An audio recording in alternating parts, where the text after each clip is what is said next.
conscience and as a mirror. History tells us that totalitarian regimes suppress the press and impose censorship. Now, the other fundamental rights, rights of women. We are doing poorly. I think Excellency Turner mentioned the Global Gender Gap Index, where we are at number 153 out of 156. Why has that happened? Women's participation and empowerment, the founder guaranteed in a select central working committee of the All India Muslim League, encompassing nearly all of subcontinent. There was always a lady member, Begum Muhammad Ali. Fatima Jinnah was an educated woman, accompanied her brother everywhere where he went, and she stood in elections against the dictator of the day. The non-discriminatory equality principle is embedded in Islam. And I quote the Quran, "The most honored of you in the sight of Allah is the one who is the most righteous." One can be either a man or a woman. There is no distinction. There is no superiority. And another thought which we don't realize how the importance, the significance of women. The part thread by a woman has been incorporated as an obligatory ritual in Islam. As far as I'm aware, with my limited knowledge of other faiths, this is probably the only ritual in established religion which has been established by a woman. And that was the running of Bibi Hajra, may Allah be pleased with her, between the hills of Safa and Marwa, looking for water for her son, Hazrat Ismail alayhi salam. So this is the status, and where have we come to? Where indeed we have come to. These are not isolated examples, that the list goes on and on.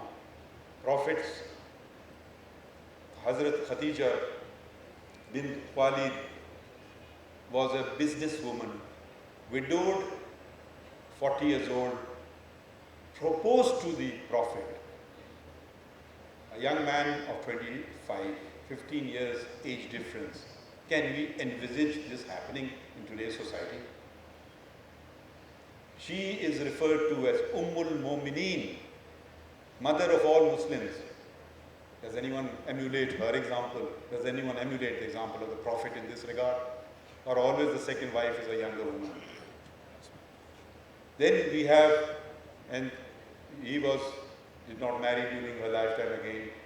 And then we have the great example of Hazrat Abu Bakr's daughter, Aisha. May Allah be pleased with both of them. That we narrate hadiths, and she is the source of about 3,000 of them. Not only that, she participated in battle, she taught in the mosque. And these are well-established facts. It's not just a case that the Prophet's family were so privileged. The Hazrat Umar Farooq, may Allah be pleased with him, appointed Shifa bint Abdullah, a woman who was experienced in business matters as a market inspector in Medina. Now, imagine, go back in time. Then, that society. In our constitution, the state is required to provide free and compulsory education to all children of all ages from age 5 to age 16. But what is happening? Ill-tempered ferociousness is displayed to keep women and girls out of school and keep them illiterate and uneducated. The ignorant who target girls going to school and attack school audaciously justify their violent acts as being Islamic. The Holy Quran itself exposes their monstrous lies. The very first wahi, revelation from up high to the Prophet was one word, Iqra, Fail Amar, the command form of the word, read. of the myriads of other things that the Almighty could have conveyed to his last prophet, he chose the word Iqra. And then he followed it by the word pen, which is in the 4th verse, and then by the word education or learning, which is in the 5th verse. So the first speech through Archangel Jibreel alayhi salam, or Gabriel, was read, write, education or learn. So these are the fundamentals of the faith. Now I move to the second part of the I think that I won't do justice to the thing, and that is how have we judicially strengthened democracy? I thank the organizers for their graciousness in not placing a question mark at the end. I think they insinuated it though. Pakistan may be the only country in the world whose judiciary has played a major role in determining the course of democracy. 24th October 1954, Ghulam Muhammad, Governor General, boots out, closes shop, closes democracy. Maulvi Tamizuddin Khan assails the act, which Chief Justice Islamabad High Court has mentioned. They go before the 5-member bench of the Sindh Chief Court, it was known as, which unanimously decided allowed the petition. And I just quote one line from it. The Constituent Assembly purported dissolution is a nullity in law, and that both it and the office of its president are still existent. I fail to see how the action of the respondents can possibly be defended on any ground whatsoever. How wrong could 5 judges be? And they were led by Justice Constantine. Because the federal court where the appeal was filed was presided over by Muhammad Munir. And they had other views. And this, if I was to not quote it, you won't believe it, but this is a reported judgment, it's in the textbooks. About the Constituent Assembly, he said, it lived in a fool's paradise if it was ever seized with the notion that it was a sovereign body in the state. Then who is? One doesn't know.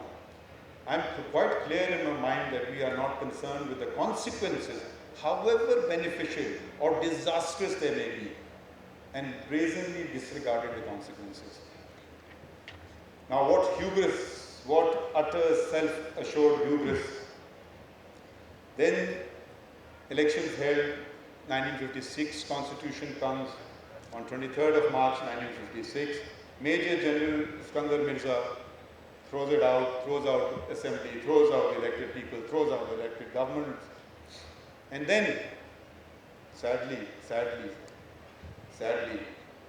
the Supreme Court, hearing 2 criminal appeals, infamously known as the Doso case, criminal appeals, they go out and justify such unconstitutional act. And how do they do so? The Constitution was vanquished by the Supreme Court, relying on the theoretical musings of an Austrian writer.